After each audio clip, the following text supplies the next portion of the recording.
It's time for New York City Baseball, Past, Present, and Future. I'm back. New York City Baseball, Past, Present, and Future. My co-host is Wayne Unger from Jackson Heights, New York, living in Staten Island. I'm out in Alameda, California. Wayne, how are you? I'm doing fine tonight, Ralph. How are you? Oh, I'm terrific. We have a great guest, former New York Yankee, number 44, Mr. Al Downing. Nice to meet you, sir. Number 24. Number 24. You were 44 with the Dodgers. 44 with you in New York was Reggie Jackson. I was 24. Right. And Wayne is about to throw up on this, but I'll treat you like any other person who played in Yankee Stadium or pitched, and I'll give you my rendition of the voice of the Yankees. For the Yankees, 44 Al Downing, number 24. Is that decent? For Bob Shepard, sure. All right. That's the best I can do. It's my only talent, Al Downing. So that's your welcome. And we talked a little bit off the air about what you remember New York culinary. You remember? No, we could buy with what we got. What we got with the $5 Topps check that me and other representatives would give out to minor league players. And where did you, in hopes that someday you'd reach the major leagues and we'd use your picture on baseball cards, I did that for a mutual friend of ours, Cy Berger. And you got $5, quote, steak money. And New York is famous for culinary at both extremes. We talked about the restaurant you went to by Nedick's, and then we talked about places like Mama Leone's and Gallagher's. Great city. Where were you born and raised? I was born and raised in Trenton, New Jersey. Oh, so it wasn't much of a shock coming to New York, was it? It's always a shock coming to New York. It's not a shock visiting New York, but living in New York it takes a lot of getting used to because it's a whole different pace of life. Right. Came up in the minors with the Yankees.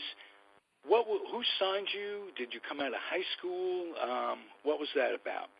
I was scouted by a fellow named Bill Yancey, who lived down in Morristown in Burlington County. And at the time, he was scouting a team up in Montclair, New Jersey, and they had two young players up there. They were twins, Richard and Robert Haynes. And we were playing against them in a tournament, and that was my junior year in 1958. And he was watching this game, and I came in the game to pitch against them in the third inning.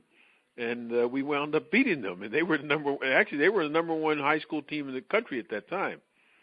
And he said, "I wonder who that little guy is, right?" And so that kind of slipped by. The next year, my senior year, we had a state high school all-star game for the first time, and we played at Roosevelt Stadium. Remember, over in Jersey City?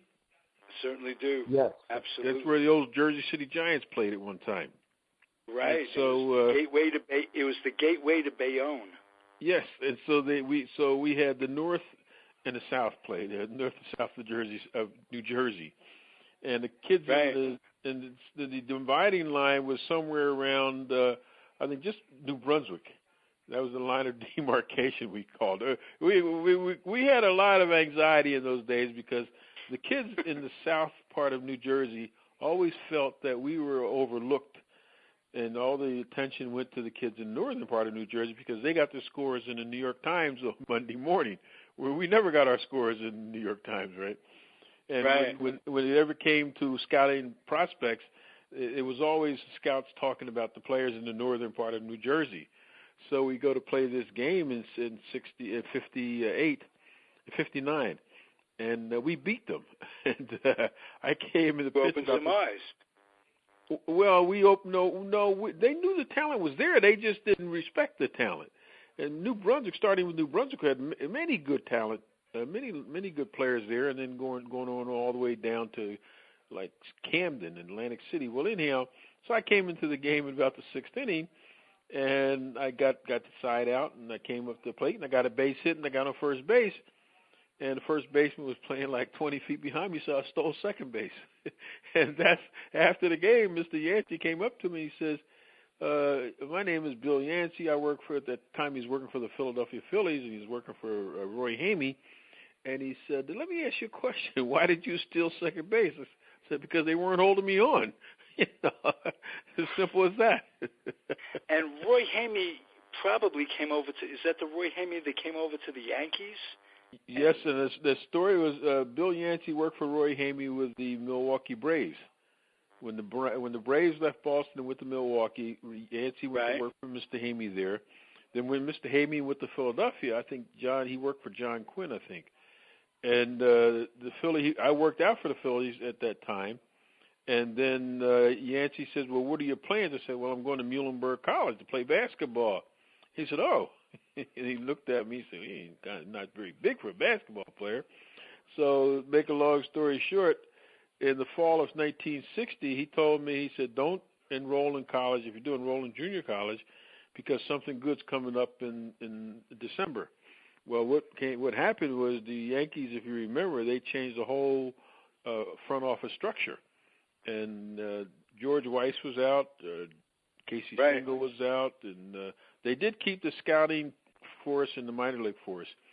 And Roy Hamey came in as general manager, and so Roy Hamey asked Mr. Yancey to come with him, and he told him, he said, I'll come in one stipulation, if I can sign that little kid down in Trenton, New Jersey. And he said, that's the same kid you had in Philadelphia? He said, yeah. He said, he's still the best young left-hander I've seen around. And tell me about your basketball skills. Everybody knows how. I was quick. I was very quick. Well, I was quick, but the game outgrew me. I went to Muhlenberg, and all of a sudden, I wasn't playing anybody myself. I was a backcourt man, obviously, but I was playing freshman basketball, and everybody I played against was 4 or 5 inches taller than I was.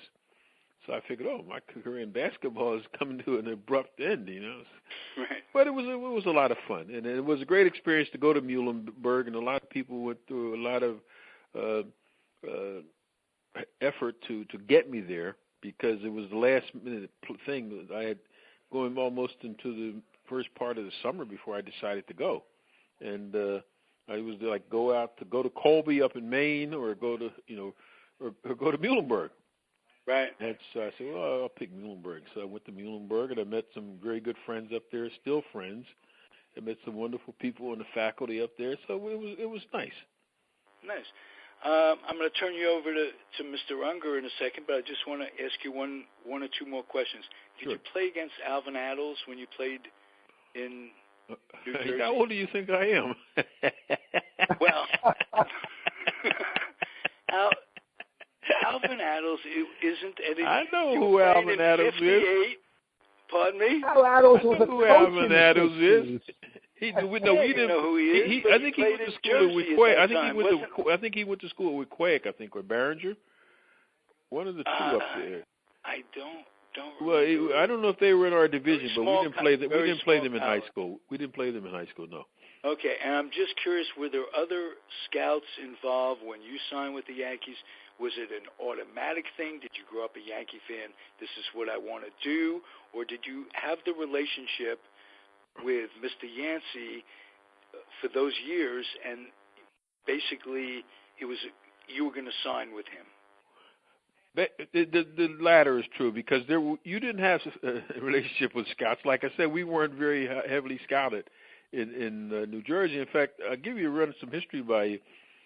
The teams I played on from the time I was 15 till the time I was 19, so that was my two Babe Ruth League teams. The 55 team, we won the state championship, went to the Mid-Atlantic Classics. 56 team, we won the national championship. 57, we won the state championship in the American Legion. 58, we were South Jersey champions in the American Legion. 59, we won the Middle Eastern we call the mid states Connie Mack, and so we went to St. Joe, Missouri, to the World Series. 60, we went to the National Baseball Congress in Wichita, Kansas, World Series. So we were beating all the teams on the East Coast, all right? Right. And yet, I was the only player out of that group that was assigned. Is that right? So now, the scouts really had very little respect, I guess, for the players in South Jersey. Okay, I can appreciate that. So Yancey had developed a rapport because he liked me. And he always said, you know, you can pitch in the big leagues. That's the only reason I'm scouting you. And really, it was a short period of time. Remember, it was only like 59, 60, that short period right there. Because 58, we never had a conversation. So 59, 60, boom, then I signed. And he had that vision. He saw that, and he said I'd been around. He had played in the Negro League for years, and he had played basketball for the Harlem Wrens. But he told me something interesting. He said, Al, it's more than you being a good pitcher. He said, you're a good athlete. He said, that's the thing I looked at. I looked at the way you approach the game, the way you play the game, because good athletes can transition from one sport to another sport and have success because they have an aptitude for what they're doing. And it's certainly, basketball certainly helps. I mean, I won't say the best. Most athletes. definitely. Yes. Wayne, why don't you get to know Mr. Downing a little bit? Hi, Al. Wayne, how are you? I'm doing fine, and this is a pleasant surprise. So I actually grew up a Yankee fan. Ralph, I don't know if he told you, but he was a Giant fan. Then they left New York, and he adopted the Mets. That's okay. So you actually were, you know, of course, you know, after 64, you were like, you know, one of the few lights for a few years. But so, you know, you had after your All-Star year with the Yankees, yeah, you know, you had some years where you were hurt. You didn't play full seasons. You got traded a couple of times, and then you end up in L.A. and you win the Cy Young Award. What? I never won the Cy Young Award. Oh, I'm sorry. You're right. You know what? You won 20 games. You're right.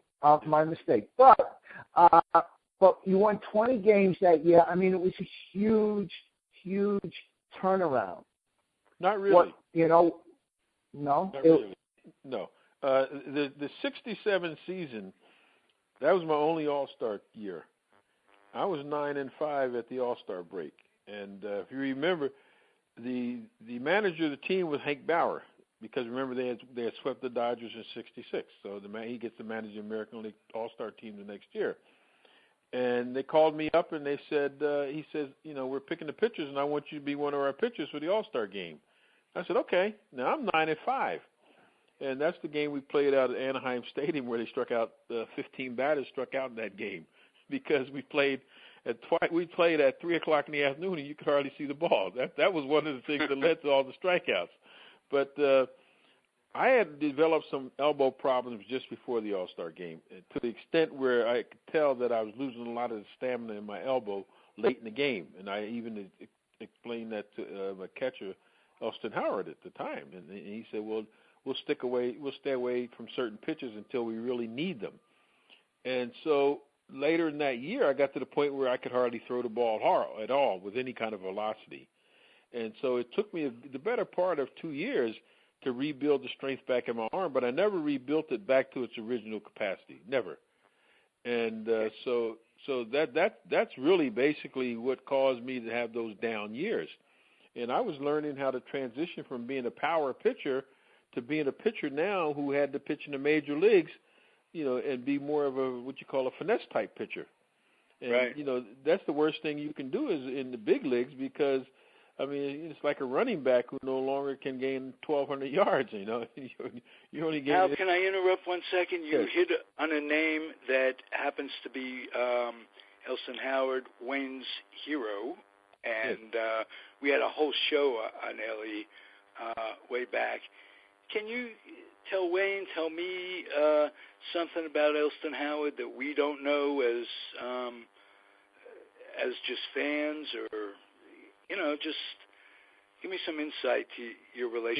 He was the nicest man I've ever met, without a doubt. And then Elston was my mentor. He and Hector Lopez, they were my roommates. They indoctrinated me into how to be a big leaguer on and off the field. And that's something that, I don't know.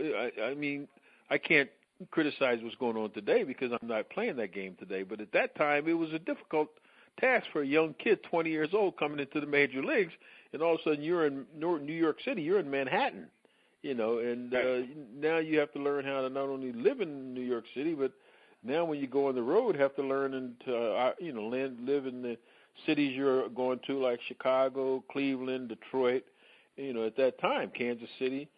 And they did a wonderful job of just letting me understand, meeting the people around the leagues, the merchants, which was very important because all those cities were good walk-in cities, and you got to know the merchants around those hotels. And because you went there to get a newspaper or you went to get to the fruit stand to get some produce in the morning so you'd have something to eat late at night. So you got to know people, and you developed a rapport. And it wasn't the case you're going into a town and you're the rival and you stay in your hotel and you hid away all day. You wanted to get out and see what the city's like. And Elston Howard and Hector Lopez, they made that so much easier for me. Nice to hear. Wayne? I'm just curious. I mean, was your elbow injury ever diagnosed? Did they ever say what? Well, today would be a torn ligament. Today, that's what they would call it. Okay, I mean, was it a torn ulnar ligament? No, because we didn't have MRIs in those days. So all they said is you have damaged ligament, and you no longer. What had happened? I had lost the strength. Initially, it didn't go numb. It just lost the strength in my index finger and my second finger, and those are the two most important fingers for a pitcher. They're for the grip of the ball and how you throw a ball and the spin you put on the ball. And so did you change your grip? Did you change your delivery to compensate? No, you never change your delivery. What you do is you change your grip, and you try to get a grip that you have to use more of the seams when you pitch now, because before that I never used the seams that much except on breaking balls maybe. But now you have to use the seams on everything because you have to have the strength to control the ball. If you don't have strength to control the ball, then you won't have good command of the pitch when you throw it. And so it took me the better part of a year and a half to figure that one out. And but like I said, when you get to that stage, you're still a prospect because they're expecting you to come back. But I think in those days, people thought that surgery was like the last resort. We didn't have Tommy John surgery. That didn't come along until '74. And so 67, it was like, well, basically they're just waiting for you to say, I can't pitch anymore. And that was never in my vocabulary. It was like, I pitched like this when I was 8 or 9 years old. I didn't throw hard. But now I have to do it against the best players in the world. And, you just suck up your ego and go out there and you take a couple lickings, and you took some lickings because you couldn't overpower teams as you did in the past. Wayne and I talk about that pitching staff of Stottlemyre, Fritz Peterson, you, pretty nice. Stan Whitey was in our rotation. Whitey was still there,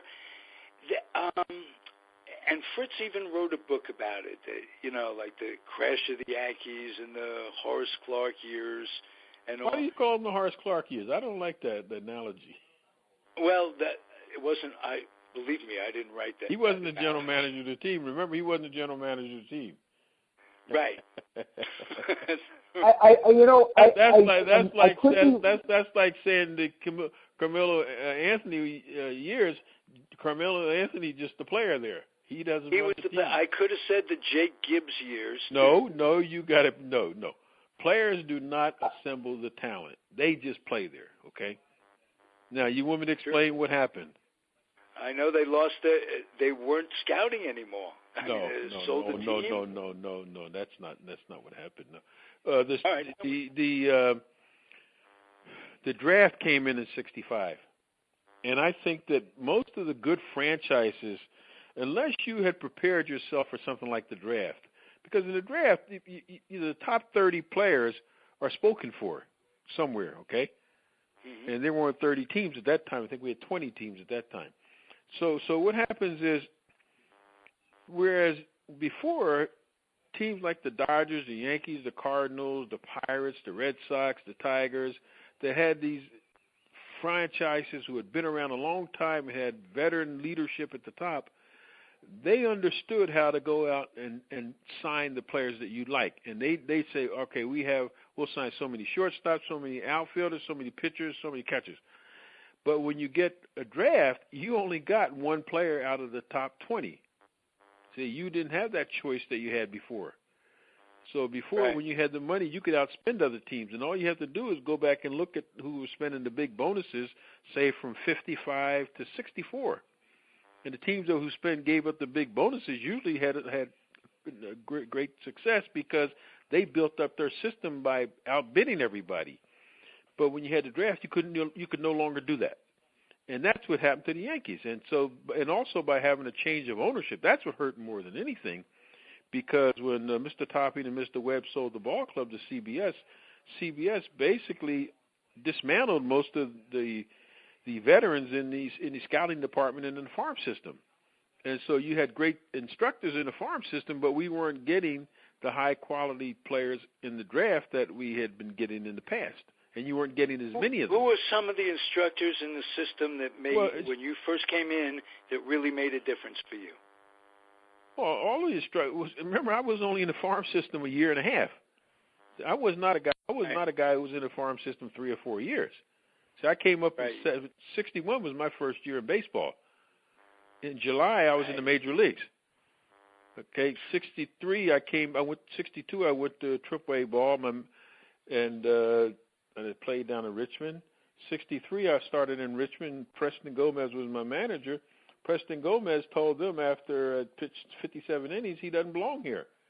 And he belongs in the big leagues. And if I don't get that recommendation from a man with the reputation of Preston Gomez, whom I don't know if you're familiar with him, he's Absolutely. one of the most respected men in the game of baseball. And when he made that recommendation, Mr. Skiff, who was the farm director, and Mr. Hamey, they said, hey, if Preston Gomez says he's ready, he's ready. I was only 3-2. And in my mind, I'm thinking, to be ready, you got to be, 5-1, right, 4-1. So, see, my whole approach to a perception of what success was in baseball had really not kicked in, and that's one of the things that, as a player, you learn over the years. The record is really not your performance, and how you help produce victories for your team. Sometimes it's better to pitch 7 shutout innings and strike out 8 guys than it is to pitch 7 innings, give up 3 runs and strike out 15 guys. Because you might be losing the ball game. So I learned those things. But we did have guys. The W stats are stats, but the bottom line is the ball game. And also it goes back to one key ingredient. The 3 key factors you need to be a good baseball player. The ability to hit, run, and throw. And all of those have to do with dexterity, eyesight, and an aptitude to know what you can do and what you cannot do. And there's you can crunch numbers and make a guy into a great ball player, but a guy can have a great on-base percentage. But if he can't steal second base, he's a liability. And I heard a guy say, I don't know, who Adrian Gonzalez is. He's first baseman for the Dodgers. Third baseman, of course. And he's a wonderful hitter. And a lot of times he gets criticized because people say, well, you don't hit enough home runs. Well, that's something. To him, it's more important to do whatever you're supposed to do when the game situation occurs. And, he says, sometimes I get a situation where I have to drive the run in. The man's at second base. A home run is not necessary. It's more important to put that ball in place somewhere where I can get that man home. And sometimes you just got to get the guy over and hit a ground ball to second base. Well, see, I don't believe in that. I'm not a devotee of that. You know why? That's like intentionally walking somebody. I never believe in intention. Unless the only time you intentionally walk a guy is if you're going to set up a double play situation and the guy you're intentionally walking is followed by somebody you know you can get out. What if the guy who's, say, for instance, you're pitching to Henry Aaron, okay, and you're going to intentionally walk Henry Aaron, okay? Well, the next player up is going to be Joe Adcock. Now, when you load the bases, how are you going to pitch to Joe Adcock? Because now Joe Adcock comes in there knowing they're not going to walk me. Right. I'm going to get some pitches to hit, and he was a guy who used the whole field. You know, in those days, guys, the good hitters would hit foul line to foul line. So he really puts more. Get rid of him. You got a Lou or Covington or somebody else that. Well, Lou was above them. He was above them. Yeah, he hit more at the top of the lineup. But the point is that you always have to know what that pitcher's strengths are and who's coming up behind the hitter. Of course, you're going to walk Henry Aaron, and I've always said this has to do with, like, I believe, like, the people we talk about, the best leadoff hitters of all time.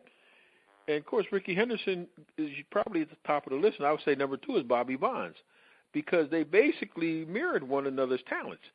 They had the ability to hit the ball. Bobby struck out a lot more than Rickey did. But the thing is, Bobby also drove in 100 runs a year. So you can tolerate the strikeouts. Bobby also was a 30-30 man many years, and they didn't keep track of him in those days. Defensively, he was absolutely superb. He was a center fielder playing right field. And so you have a guy leading off, a big guy who can cover the outfield, okay? And not only that, if he got on first, he can steal second and third. That's much better than having a guy who gets on base a lot and you have to sacrifice him, because now you're giving up an out to get him to second base. You get my drift? So you were not a proponent of Moneyball? Well, that has nothing to do with it. But the thing is that, and another myth too, the hit and run. Okay. The idea of a hit and run is to stay out of a double play. You're not about moving the runner. It's to stay out of the hit and run. Now, if the hit and run is executed properly, the runner runs at the proper time. He doesn't run. You don't want to get picked off. You don't have to hit behind the runner. All you have to do is hit the ball on the ground, because the runner already has a jump. Look, he's got a 15-foot jump on his lead. So now he has to run 75 feet to second base. He's only another 15 feet when the pitch is in the process of being thrown. So the player is not going to be at second base, so that gives up. There goes if it's a ground ball, the infielders now have to play that ground ball as opposed to just playing a guy trying to steal second base. If you bunt, you're giving up that out. They just walk the next guy. Now, most teams guess who's going to cover second base on a hit and run. That's the key. So when you start trying to do something you're not capable of doing, like trying to hit the right hand is trying to hit the ball to the right side when they're not capable of doing it. Right. That's when you wind up with an 0-2 count, and now you're behind the 8 ball. I always tell guys, just put the ball on the ground. The runner's in motion. You don't have to worry about him. He does, his job is to be in motion and running. Your job is to put the ball on the ground. That's all you got to do. I'm sure you're not a proponent of the DH. Just guessing. No, the reason I'm not the proponent of a DH is because. Listen, baseball is a sport where it's like basketball. You play offense and defense. And if you want to learn how to play baseball, you got to learn how to play in the field. Because when you learn how to play in the field, then it sets you up to understand situations that occur sometimes even when you're at bat or say as a pitcher. When I'm a pitcher, I always call on my experiences as a pitcher to know what's going to happen when I'm out on that mound. And also my experiences as a first baseman when I was pitching.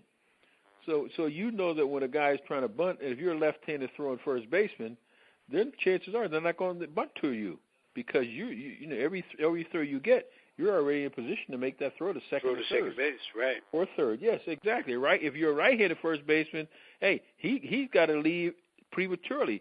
So you've seen a lot of managers, very aggressive managers, when they get a guy on base who has moderately good speed, they'll put the bunt on, and the guy square around the bunt with the first baseman going. The first baseman, he's going to zip in like a bat out of you nowhere, right? The runner just walks into second base. Now you don't have to sacrifice him. You can try to get him in with a base hit, but it goes back to what you talked about the sacrifice. No, or hitting behind the runner. No, the runner's on second base, you try to drive him in. And now up until 2 strikes, you try to drive him in. After that, then you try to hit the ball to the opposite side. But if the manager wanted you just to move him to third, he would tell you to bunt. Are you in touch with today's game? Do you have? Yes, I love to watch. I watched the game very cool. I love the game of baseball. Okay. Do you see anybody coming up that's unheralded? We're fantasy players. We like to get a jump on things a little bit. Do you see anybody that? You've been to the moon yet? Did you take one of those trips to the moon yet? You took one. You say you're a fantasy player. Well, actually, Ralph does fantasy ball. I do something called stat replay.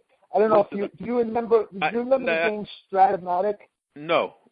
I'm not. Okay. I was never a big proponent of any game other than the game where the players played. Okay. But I appreciate that. That being said, if you look at what's happened in the game of baseball now, the game of baseball has now progressed in all sports to what we call rotisserie baseball. That's what it is. Right. Rotisserie sports. Everything's about the number. Well, baseball's always been about numbers. When you talk about that's what I meant by fantasy. I didn't mean something where we were fantasizing players. Well, no. I know what you're saying. No, I understand what you're saying. I was being facetious, but the point I'm making is point I'm making is, but when you evaluated the guy's ability to play the game, when you talked about Ted Williams, what did you talk about? You talked about his eye. His great eye, his keen ability to hit for power and hit for average. Joe DiMaggio the same way. And you talked about the player's individual skills. You didn't talk about those skills, and if a guy, did certain things well, you say, okay, what is his strength? What are his strengths? What are his weaknesses? Now they put it down like if you're not the epitome of every one of those categories. Like, there are no more five-tool players because players now have decided, hey, if I want to be one of the big kahunas around here, I got to hit for power. Well, power means driving in runs. It doesn't mean hitting home runs because you driving 100 runs and 90 runs. Keith Hernandez was a power hitter. He was not a home run hitter because he drove in 80, 90 runs a year. Okay? Right. Hit to gaps. That's what you do. You drive in the runners when they're in scoring position. But I think that sometimes we get caught up in the games, and the game should be left to the kids.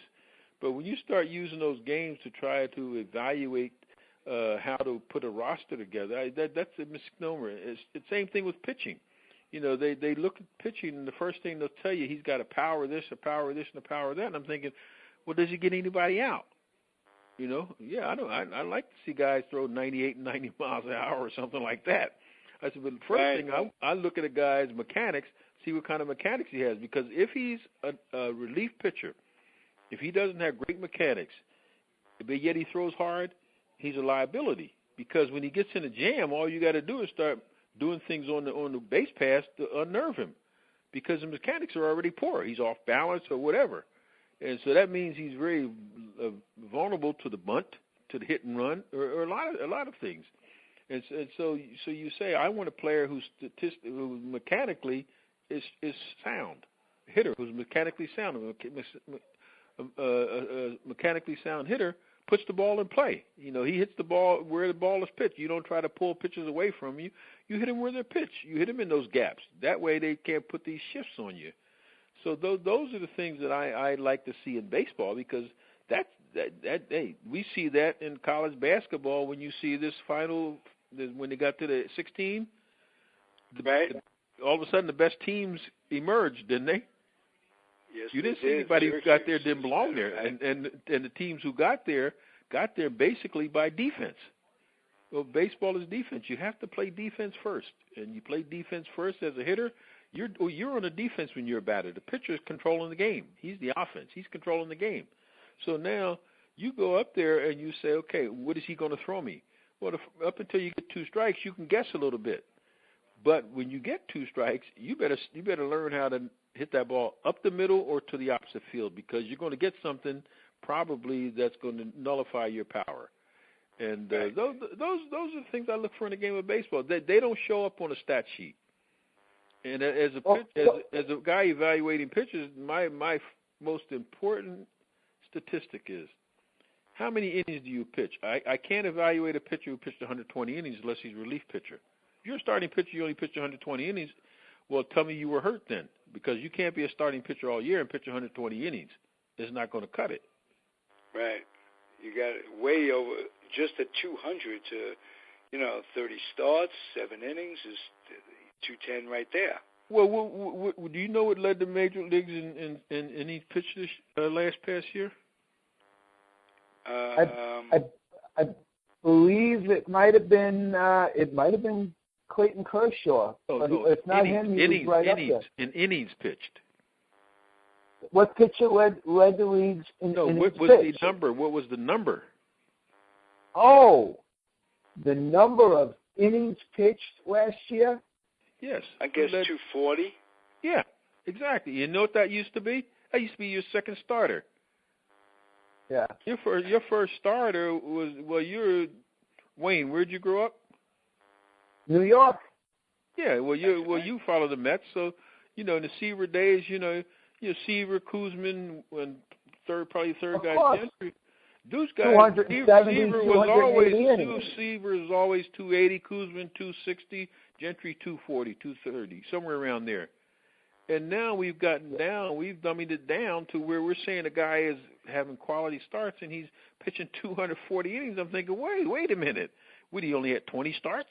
Or something like, So you see they're putting it to the point where, a pitcher's effectiveness comes from pitching a lot, pitching often.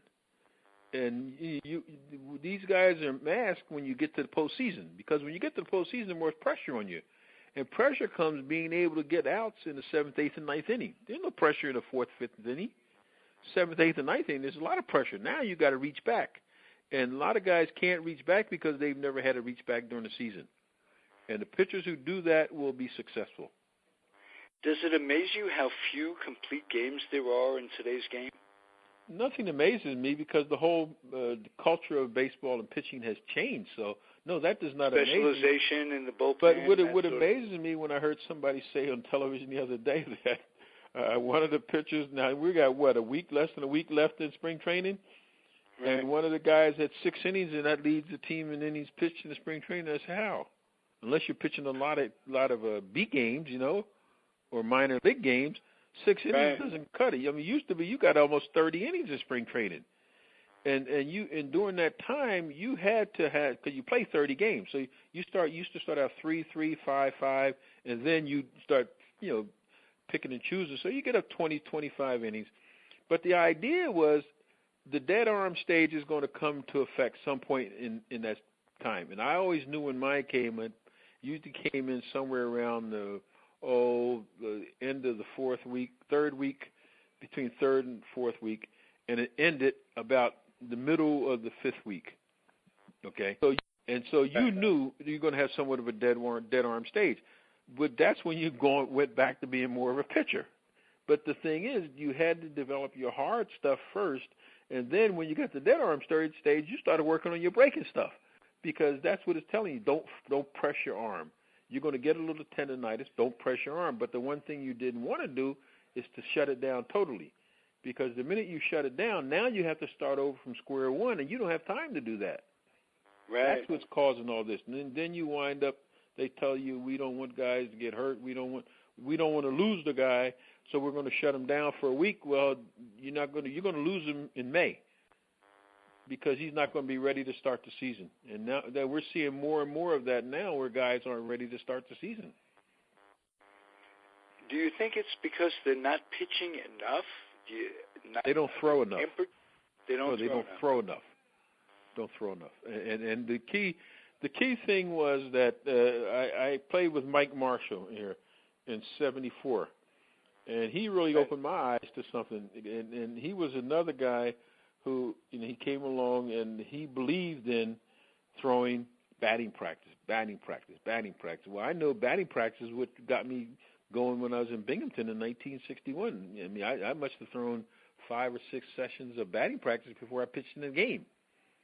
And yet I made the team, because once I started pitching in the game, My arm was strengthened by throwing a lot of batting practice, because in batting practice, you're concentrating on throwing the ball in the strike zone somewhere, not down the middle, but in the strike zone somewhere. But it had to be a hittable pitch because it was for the batter. And then when it came time to pitch in the game, you just reach back and throw it a little harder. That's all. But I think those days are gone. You don't see guys doing that. And then the first month of the season, you would throw batting practice between starts. Okay, now it's a 5-man rotation too. That's okay. We had 5-man rotations. It's just that the fifth man was a guy who floated because it depended upon who your opponent was going to be.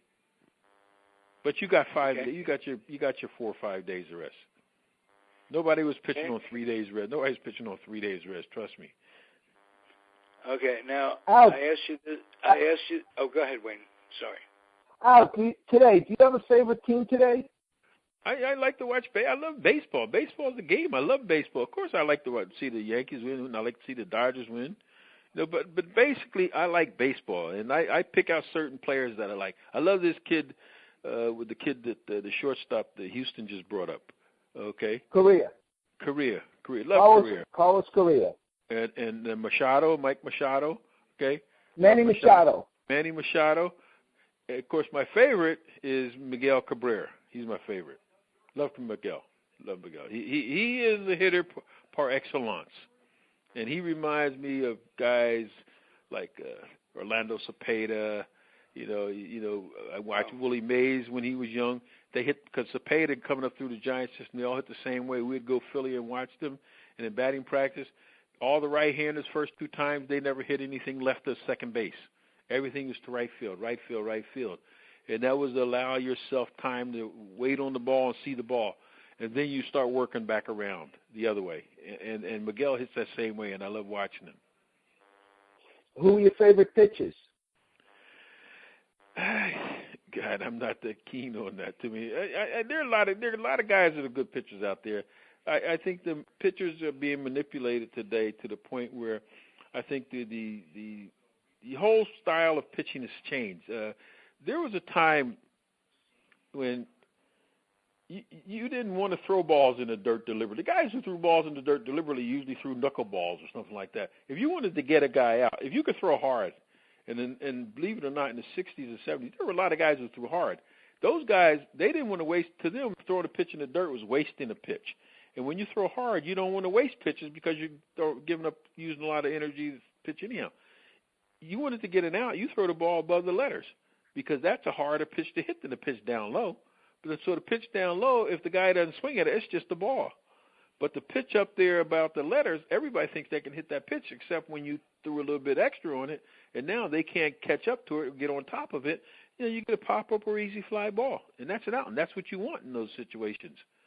But they don't teach it like that. They teach it now when you get one strike, make them swing at a bad, what they call it, expanding the strike zone, or make them swing at a bad pitch. And I've always said, if you pitch today, what you do is you deliberately you get a guy, if you're hitting, you get one strike, you just take the next 2 pitches because they're not going to be strikes. They're not going to be strikes. Right. Yeah, they're going to be in the dirt. And next thing you know, you're going to have a 3-2 count. And I always say, what kind of an advantage was it for you to come up with Whitey Ford being there, left-handed pitcher, exactly your size, and same quickness on the mound, same athletic ability? What'd you learn from him? Did he help you? Was he communicative in that manner?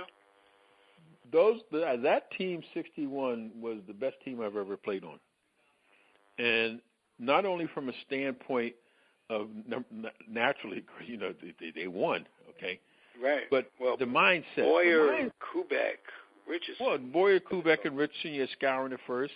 You had outfield. You platoon sometime Elston, sometime Blanchard, sometime Yogi in left, sometime Health. Sometimes Lopez too. But then you had Mano and Maris out there, and then you had Yogi and Elston behind the plate. But Blanchard. But John Clark very, very little. He played mostly outfield first. But the thing is, what was unique? Everyone played like you were important to that ball club. I was 25th. Bob Hale and I used to always talk. Bob Hale, God bless his soul, wonderful man. And Bob, they had gotten as a pinch hitter, left-handed. I think he'd come over from Baltimore. And little left-handed guy, didn't look so unlike a baseball player, right? But he was a hell of a pinch hitter. Probably one of the 3 best pinch hitters in baseball at that time. And very bright guy. He was an educator later. Yes, he was. Yes, he was over in Illinois. And so one day Bob says to me, he says, "Al, I'm number 24 and you're 25. You should, we should change numbers." He said, "I'm the 24th guy. You're 25. He said, because some writer asked Bob one time, and really a snide remark. He says to Bob, he says, "Do you ever feel like backing up and not facing the guy when he gives you your check?" I said, that's backing up to the pay window. Right. That's a mean thing to say to a guy. It's a mean. You're right. you're. And because that team of guys made everybody feel like they were important, whether you were rooting. But to answer your question, we had Whitey, we had Ralph Terry, because they were they were really the 2 teachers, okay? Then you had Louis Arroyo in the bullpen, okay? And Jim Egan was the bullpen coach. And I spent most of my time. Bill Stafford was. So Bill was in the rotation, and Rollie Sheldon. Right. But in the bullpen, we had most of the time you had Bud Daly, Tex Clevenger, Louis Arroyo, Bob Turley, and then you had Jim Hegan, who was the mentor down there. And I would just listen to those guys talk and watch them, and they never second guessed anything. Watch the game and everything, but the key was the man who was in charge of all of that, which was Johnny Sain. And Johnny Sain never got rattled. And he had a saying that to this day I repeat it to kids. It's not the pitch that you throw. It's the intent of the pitch and the effort you put behind the pitch. And so when you go to throw a pitch, if you say, "I'm just going to throw a curveball because this guy can't hit a curveball," and then you throw a curveball belt high and the guy hits it off the fence, that's because you really didn't put a quality effort into throwing that curveball. And he always believed in that. And he said, "You're out there pitching. Some days you're going to get your ears pinned back. You got to be ready for that." And would you shake off signs if you didn't feel it? Not initially. And then one day Elston Howard came to me in 1967, and he said, "Al," he says, "you got to shake me off sometime." I said, "Ellie, you're the veteran here. Why do I have to shake you off?" It's because my idea of shaking the catcher off is that I would just stare in. You think you knew better, right? No. I knew he knew better. No. I mean, that's what shaking a guy off was about. The pitcher thinking he did know better, and you didn't think that way. Well, it's not that I didn't think that way. My belief was that pitching is about feel. It's about feel and what you think. So I knew if I had a guy set up for a pitch down and in, all right, and all of a sudden I get him 1 and 2, I can go up and away from him because he's guarding down and in. But I'm not going to go up and away out of the strike zone. I'm going to go up and away far enough so he has to protect the strike zone. Consequently, same thing if I've got him set him up down and away, and all of a sudden he's looking down the way, I can go up and in on him. Well, that's feel. And so the catcher, right. I always felt that the good catcher is watching the hitter's feet, so he can pretty much tell how the hitter's position himself to approach the next pitch, because he's got to make up his mind what pitch he's looking for when I get on that mound. Things have changed on the mound too. Before, you never stepped on the rubber until you got the sign. Now guys are already on the rubber. They're on the rubber all the time. They're moving around and fidgeting around, and nobody ever calls a balk. But Elston told me, you got to start thinking out here. I said, Elston, I'm thinking, but you and I are on the same wavelength because you understand I only threw 3 pitches, fastball, curveball, changeup. That was it. Yeah. And you keep mentioning Elston, and I'll never forget what you said when you described him. He was the nicest guy I ever met. Yes, you didn't he was. say the nicest guy. He invited in me baseball. into his house, and almost. You didn't say the nicest guy in baseball. You said the nicest person guy I ever met. Right. Yes. Because we would go to towns, and Ellie knew everyone. He said, "Wait a minute, we got to go in Cleveland, a town like Cleveland." And we goes, "Come on, we got to take a walk." We'd eat breakfast and we take a walk. and he go uptown, and he go into the men's clothing store because he always loved to buy clothes. And he go in there, guys say, Elston, how you doing? And they treated Elston like a son, you know. I say, Ellie, how you know all these people? You know? He said, Al, I've been in this league a long time, and he had only been in the league like 7 years, like 6, 7 years. But just a wonderful man, Nice to hear. Wayne. Yes, I'm here. All right. So, okay. So, Al, did you decide to retire, or was it kind of decided for you, so to speak? Actually, the retirement was my choice, but I was kind of like pushed in that direction because what had happened was I had held out. After 74, actually, I started the third game of the World Series, but I wasn't even in a rotation. I was in a bullpen. I think my record was 5-6. You don't see that happen too often, but that's the kind of confidence that Walter Alston, who our manager, had in me. So I started the third game of the World Series. And then the next year I was in the bullpen. I was pitching more or less like long relief, spot starter, and then 60, 70, 75, 76. When it came to 77, Alston was going and Tommy Lasorda took over, and it was Tommy wanted to change. He wanted to make some changes. He knew we had some kids in the minor leagues that were ready, and so when it came time for negotiate a contract, I wasn't getting what I thought I should get, and they were starting to give out multi-year contracts because remember that was the year of free agency came into effect. And so, okay, I didn't exercise my rights to be a free agent, so I'm going to ask for a multi-year contract. I'm going to ask for a bigger salary and see if we can work off that. What if we give you a multi-year contract? And of course, then it became semantics. Well, if we're going to get a multi-year contract, this is what I want in the first year, and then we can work from there. Of course, that way you knew they couldn't cut you more than 20% in 2 years. But the idea was I thought I could still pitch, and I was still at the position in my life physically where I could still pitch and pitch effectively, and probably should have gone somewhere else to pitch. But I think what happened is the politics of the game and how it was set up. I just said, you're fighting here. What are you doing? Give it up. Go home. And I went home in August, and I never looked back. It was fun, but it was time to move on. And I think that's one of the things that's very difficult.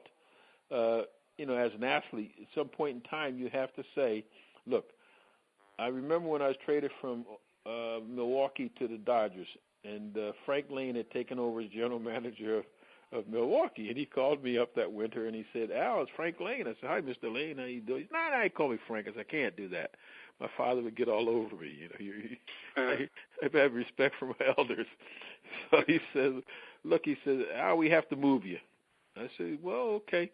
He said, we have a lot of young kids here, and we feel that, you're not the pitcher you used to be when you were back in the 60s when, you were striking out 11 guys a game, and we can almost count that when you came into Baltimore. I said, you're right, Mr. Lane. I said, and I explained to him about my arm and how I was working back. And actually, when I got that second part of the year in Milwaukee, actually things started to kick back in. I started getting more strength in my arm, and in fact, I had a 210 record, 2-10, and I think my earned average was 3.53 or something like that.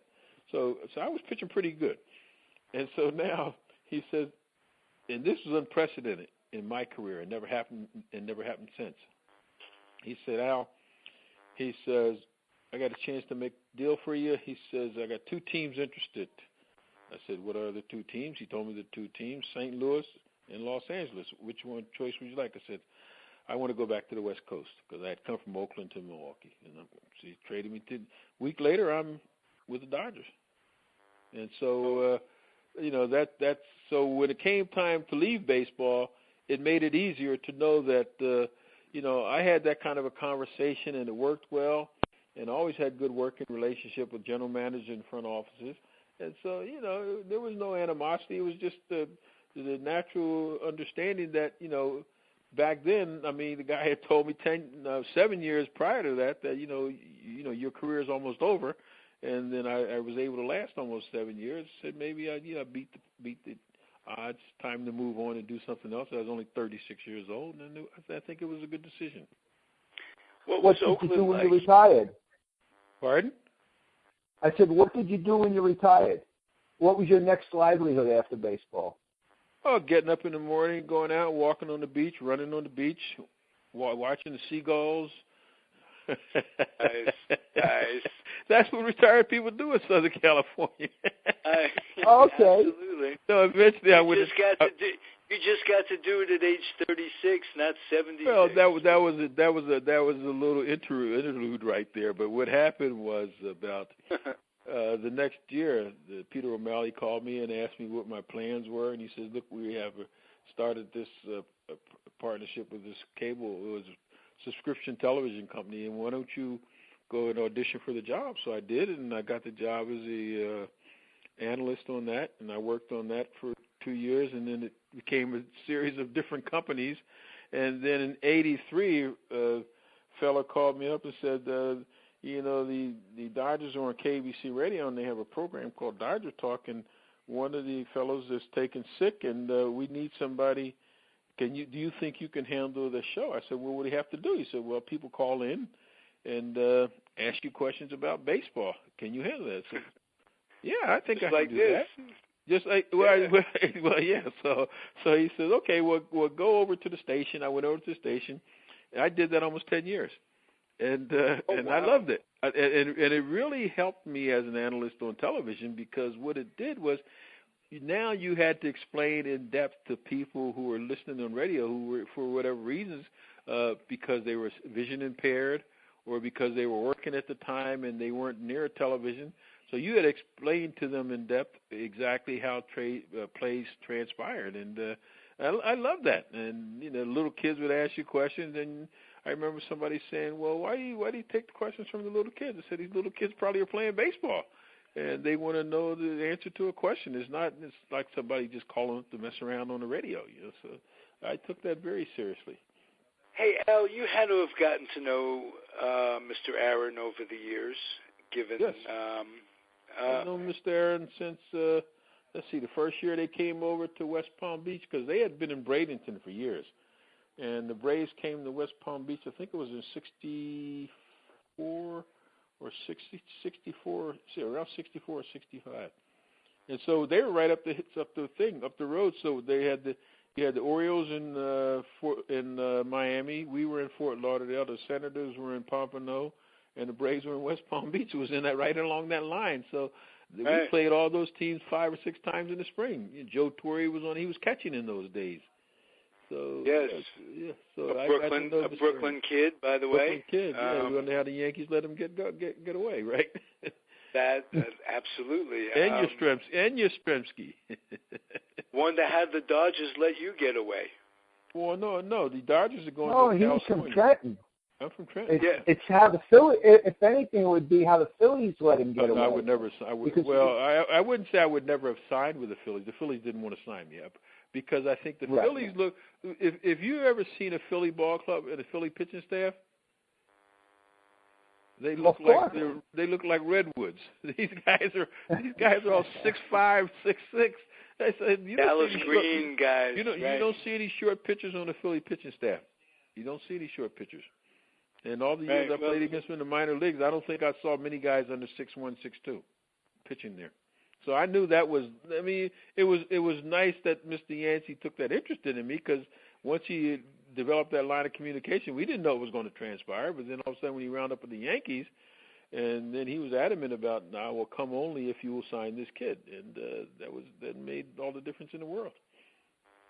Beautiful. And Mr. Dowling, thank you so much. Oh, thank you. Thank you. It's been a pleasure for both of us. And Mr. Unger, are you now a Met fan? Well, it's kind of funny. No, I grew up a Giant fan. Go ahead. I am a Yankee. I'm a Yankee fan, but I grew up about 1.5 miles from Shea Stadium. So I always root for the Mets as long as, now that there's interleague play, as long as they're not playing the Yankees. Why don't they? We never touched on. Do you like interleague play? I'm mixed on it. Well, I was aghast that the Mets are opening against Kansas City on Sunday. They're opening the season, and that there was at least one interleague game, because of the imbalance going on every day. That's so why I don't whether like we like it or not, it's definitely here. I think subsequently they'll get rid of it because I think it really detracts from the season. And pretty soon it's either get rid of the interleague play or get rid of the All-Star game. Okay? There's no sense in having an All-Star game because now you don't have, it's just not the same. So now you got interleague play. You see these teams all year long. The World Series is almost second nature. You've seen teams, you played them 5 times sometimes, 6 times. So 2 years ago we had 2 Then teams there's in the World importance Series. of the All-Star game, which decides home field advantage. Well, which shouldn't be. Exactly. Right. Because initially the All-Star game was revenue for the Players' Pension Fund. And as a matter of fact, they had 2 games at one time. Yes, at one time, starting in '62, I think it was. So the thing is, you've got a situation where you have to. I'm not trying to tell anybody how to run anything. I'm sure they have their own thoughts about how things be. But I just think the All-Star game should be as it is. But I think it should be a week-long event. It shouldn't be just 2 days because there's not enough time for the players to get across country and whatever. But get rid of interleague play. You don't need interleague play. You play guys in the spring training. That's enough. Now when you play them in the fall, it's novel. It's not like during the season, So it's like what we have in in a lot of instances, and you get that in football sometimes. You play in teams during the season and you wind up playing them in the Super Bowl, or you're more likely to see it in the NBA playoffs. But all right. Well, to me, the one positive of interleague play is when you have 2 teams in one city or 2 teams in close proximity that are both competitive at the same time, and then those particular interleagues are extremely exciting, particularly for the people in that city. Well, see, we play. I don't know if they still play the Mayor's Trophy game there or not. No, unfortunately not. See, that was before, and they played those 3 games there. See, I think they only played 1 game. I think here they play 3 games at the beginning of the season. The Dodgers play the Angels, but then they play during the season. That's enough. You don't have to play each other 6, 8 times because really the fans in your city are going to be. If you go to Chicago, people are either north side or south side. That's it. And right. I'm telling you right now, people on the north side do not go to the south side. And I don't know if people from the south side go to the north side. So really, to me, I like the mystique of having that 2 leagues. And we one time we had American League and National League. We no longer have American League and National League, only in name only, because they have one person, a commissioner, above all of them. You don't have heads of both those leagues. And when you had heads of both those leagues, that was a rivalry in itself.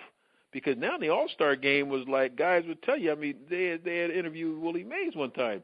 And he said, one year Herman Franks, I think, was 63. Herman Franks gave him the lineup card and said, Willie, make out the lineup. And so the guy said, well, how'd you start? He said, I led off. The guy said, well, you trying to leave early? He said, no. He said, I'm playing 9 innings. He said, I want to make sure I got my 4 at-bats because we're trying to win. And I think now the All-Star game is just something that's just a annoyance in the middle of the season because you're not going to showcase. Yeah, but it's not a showcase. It's not a showcase because these teams play each other all season. So it's not like you're seeing players you haven't seen before. You see 7, 8 games every day on television, and so all those things were great. The All-Star game is still great. You can still have the events and all that stuff, and have leagues against leagues. But when you have interleague play, then there's nothing there that most players are sitting there thinking, yeah, I got to do that. Those 3 days I'd like to spend with the kids, or something like that. So if you're going to have a vacation, have the vacation for everybody, and have it for 5 days, because had to be tough being a husband and a father playing ball. It's like being a traveling salesman. Right. You're on the go all the time, and there's a lot of adjustments to be made in that situation. And I've heard a lot of situations where wives said, "Gee, I liked it better when he played. He wasn't home so much, you know." Exactly. The guy's home a lot, then he's fidgeting, wondering, "Oh, man, what am I going to do now? I go play golf, you know, go find the guys, go bowling. What are we going to do, you know?" But no, it's listen. Nobody should complain about. I don't complain about the life I've had in baseball. I never complain about it and what it meant to me, because you meet a lot of wonderful people, and they remain lifelong friends. Even people who don't play the game, because they're people you meet outside of the realm of playing, and whether they're merchants or how you meet them, you know. And so it just opens up your life totally, and I think it broadens everybody's horizons. It makes us all better. And man, you're a great ambassador for the game, my friend. Listen, the game is not talked up enough, and I'm gonna just leave you this one little thing. I don't know how much you guys know about music. I was just a little bit. This guy named Buddy Guy. You know who Buddy Guy is? Absolutely. You know who Buddy Guy is. I'm impressed. Well, they were interviewing Buddy Guy, and Buddy was talking about the blues, and he was saying that his agent said one time, "Buddy, I'm going to write down everything you say." He said, "because every time you say something, I'm going to find something that's going to lead to a song, you know." And so Buddy said, well, one day he's sitting around a couple of buddies at the local lounge, and he says, "Hey," said, "I heard that BB was in trouble. He wasn't doing. Muddy Waters was in trouble. No, BB was in trouble, and he wasn't doing well. And these guys had a mantra. It was, if you go before I go, you know, hey, keep the blues alive." And so he said he called up BB. He said, no, they said we went to see BB. And he said, "BB, I heard you weren't doing too good." And BB gave him some choice words, you know. He said, "I'm still here, you know." He said, "but keep blues alive." And so they said, "Okay." So that's BB, you know. So she said, 2 days later, some guy called him and said, "Hey, did you know that BB passed?" He said, "Wow." He said, "Well, no, I got to tell the boys, we got to keep the blues alive." It's like baseball. We don't talk up baseball enough. And, you know, the guys we talk baseball, but the guys the people who run baseball don't talk baseball. They talk business. They don't talk baseball.